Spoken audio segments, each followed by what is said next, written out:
Hi, it's Kirby Summers. Today is March the 6th, and I'm going to be pulling in threads from part 6 of Deconstructing Wexner, which I published yesterday on my Substack. And the disappearance, murder, and connection to a key ring to the, let's call it the Catholic Church, Pope John Paul II, and two very famous of the disappearance of girls. That said, give this a like, subscribe if you are not a member. So as many of you know, I have been making inquiries, connecting dots, investigating all of the sub-layers beneath what some people merely think is an Epstein ring. I'm going to try to use words in a very careful manner in this podcast. Therefore, I urge you, because on Substack, I can share everything. On my Patreon, I also share other things to become members and subscribe if you haven't done so. So in part 6, while I can't share everything that is released in part 6 of my series, Deconstructing Wexner, I will say that it took me to, of course, the Vicki Morgan and Alfred Bloomingdale scandal that sort of came to light during the Ronald Reagan presidency. And again, I'm not going to go any further into that. But also what a lot of people seem to miss is the connection between a building that Bloomingdale had an apartment in, basically the Watergate, which is infamous for its connection to the Watergate case that happened during President Richard Nixon's administration, and which led to his resigning, sort of, walking off, saying goodbye when he was the president in the middle of the Watergate scandal. These interlocking connections, until now, nobody has really made the links between a lot of very famous and well-known cases, such as the one with, let's say, Roberto Calvi. Roberto Calvi, for those of you who are unaware, was connected to the Vatican Bank. He was sort of at the center of the bank's failure. He was a member of a Masonic lodge called Propaganda Dei. It was known as the Vatican's bank, and it was accused of covertly funneling money to the Nicaraguan Contras, the same Contras that we've heard Ronald Reagan was supporting, the CIA was supporting, the one that we know that became the Iran-Contra scandal.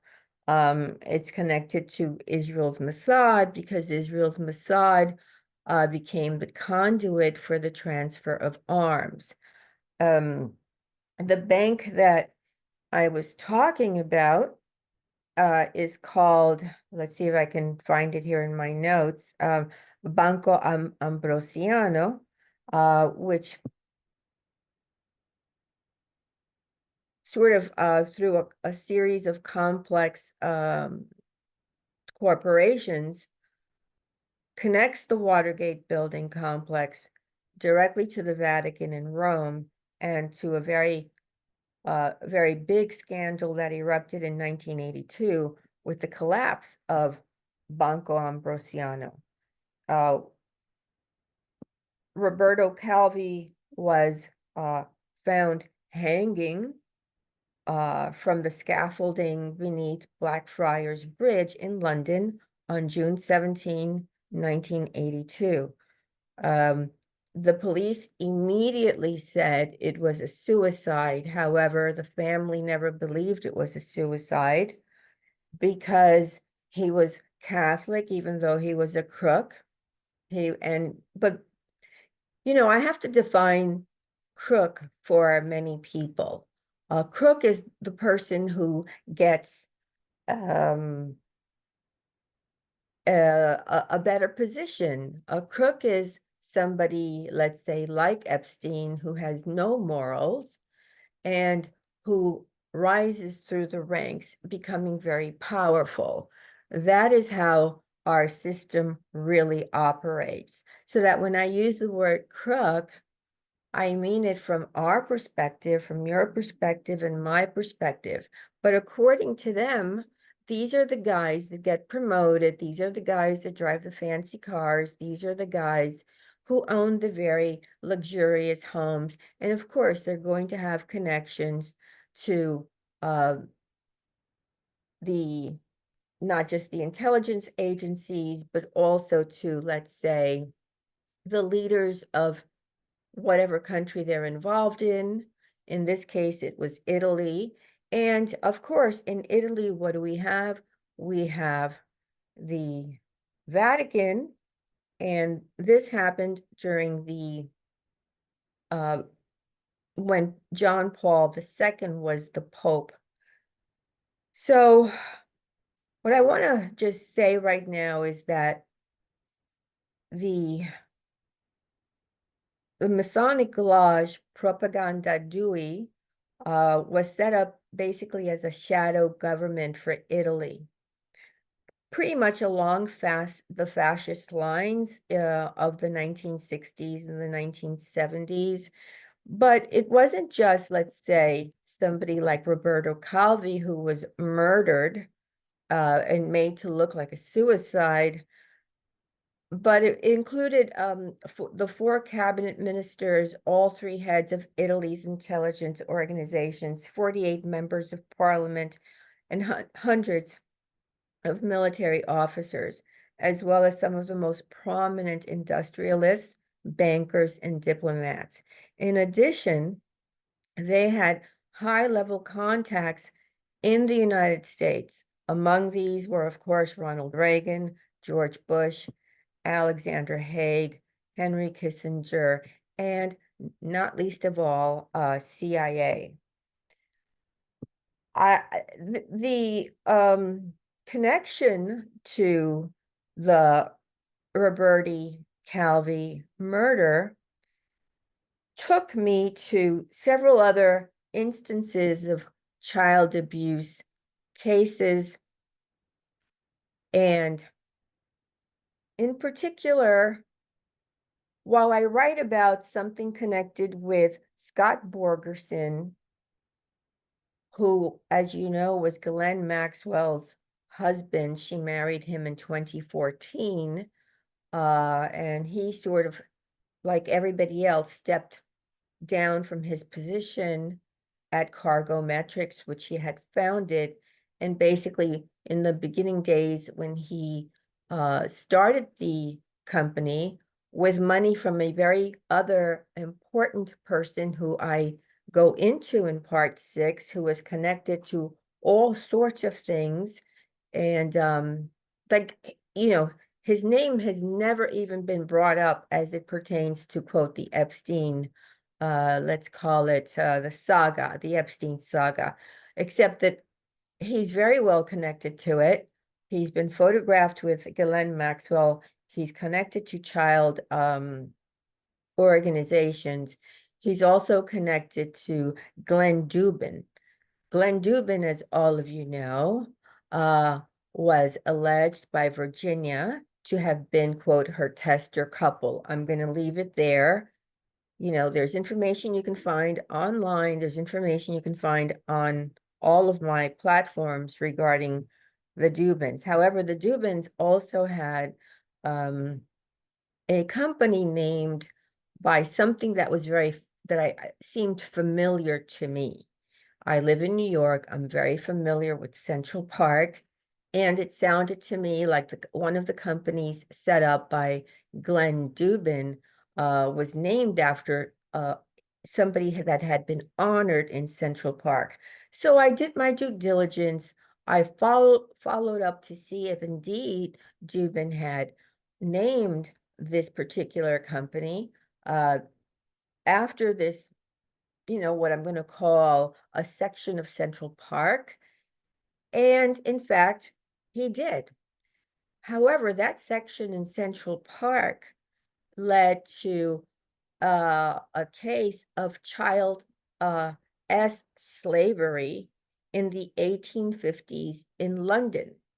I write all about this on my newsletter in Substack. And while the case received a lot of notoriety when it was revealed, because of the actions of this one man, basically what it revealed was that you could buy a child from their parents, and in this case, a 13-year-old girl was purchased in the amount of five, whatever the UK system is, so whatever that was, 5L, I don't know what to call it, I don't know, the European lira at the time, whatever it might be called. And the mother, who was an alcoholic, pretty much said, fine, you can have her. So it pretty much echoes exactly what Epstein was saying about Nadia when he would brag to people that he had purchased her from her parents. The case became very controversial.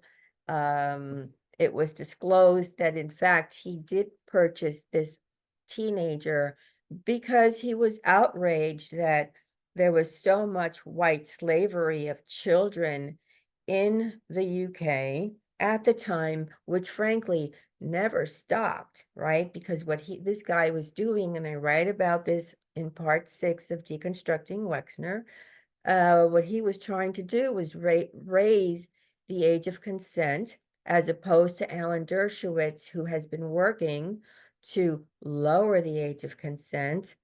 And none of the politicians took him seriously. Well, of course they didn't, because they're all blackmailed, right? And they're all part of, quote, the system. What he did to kind of bring attention to the matter was, he was a reporter, he was working on stories. He decided to sort of make an arrangement to purchase the 13-year-old child, which he did, and then wrote a couple of articles about how this should not be tolerated, and so on and so forth. Well, I found it to be quite fascinating that Glenn Dubin named one of his companies after something that happened historically about child slavery, of which, according to Virginia Giuffre and some of the other documentations that we have been able to get from court records, is very well connected to Epstein. We know that Eva, and I'm going to use quotes over the word, dated Epstein since the early 1980s. The other thing that connects to Roberto Calvi are the disappearances in Rome of Emanuela Orlandi, the daughter of a Vatican usher by the name of, let's see, her father's name is, I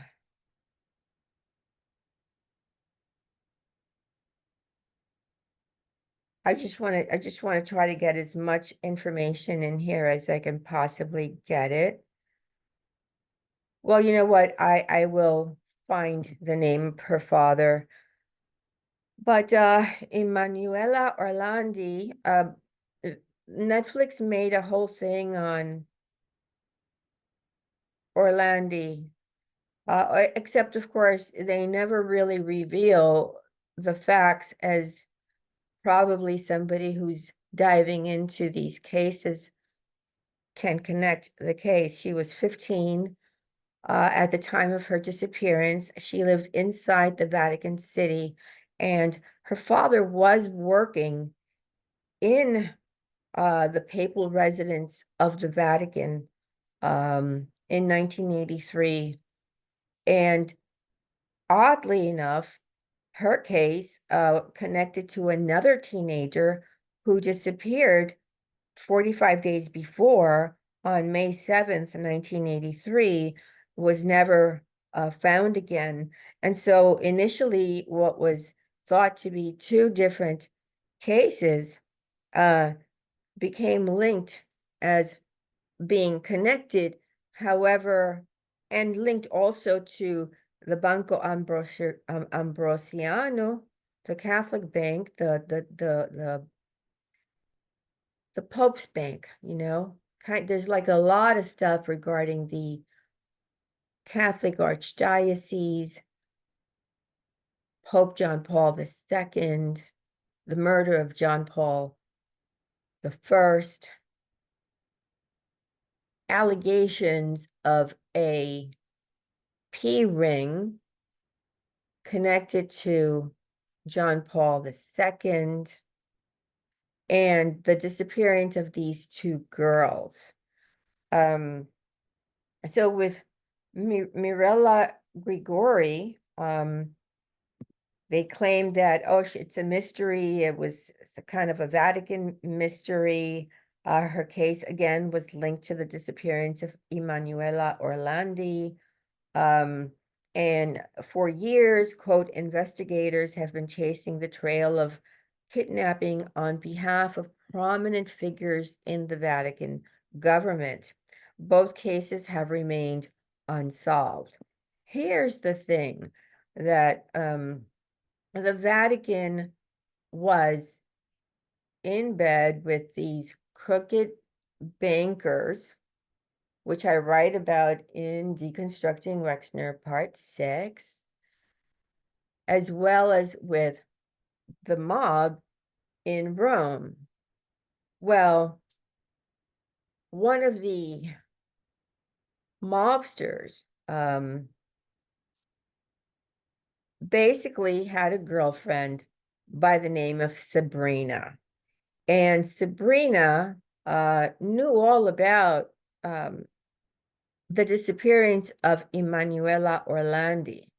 And she told police that she had been kidnapped by a criminal gang on the orders of Archbishop Paul Marcinkus. He was part of Roberto Calvi's crooked bank, God's Banker, God's Bank, the Banco, the bank that I discussed earlier, and and I'm trying to be very careful. This is why I'm pausing. This is why I'm sort of taking this very slow. So Sabrina basically said that on the orders of a Vatican employee, basically pointing to Archbishop Paul Marcinkus, who worked very closely with John Paul II. And by the way, we have photographs of Jeffrey Epstein with John Paul II, along with Ghislaine Maxwell. Nobody seems to have connected these dots. I am connecting them in my series, Deconstructing Wexner. So you guys, if you haven't become members, consider doing so. So anyway, she goes on to tell the people that are supposed to be investigating the disappearance of Emanuela that, yeah, that they abducted her on the orders of Marcinkus, right? To send a message to somebody above them as part of a power game. However, she also said that after being held, it was sort of like part of a child S ring, where she had been, let's call it, interfered with by these people connected to the Catholic Church, the Vatican in particular, and then that she was killed and her body was put in a sack, allegedly, and hidden in a cement mixer on the outskirts of Rome. Marcinkus, when the investigation against Roberto Calvi and the Banco Ambrosiano and their connections to the Iran-Contra affair and their connections to Ronald Reagan, he was never charged with anything, although Calvi was murdered. And another man who was very interesting, whose name I can't really say here right now, when he was in prison, he was given a cup of coffee or tea, but it was laced with poison. So after he was arrested, he was poisoned while in jail. I mean, they really do try to make all of the loose ends disappear, no matter when. So yeah, I mean, there are a lot of connections to old child disappearances, not just in the United States, not just in the UK, but also in Italy, and very famous ones. I mean, like I said, Netflix has made a special about the girl that lived in Vatican City who disappeared, but none of them ever say anything about the connections to the United States and to the people that you and I have been sort of investigating. Anyway, that's about as much as I think I'm going to share for now. Please take a moment to give this a like and become a subscriber if you haven't done so already. Okay, guys, have a good day. Bye.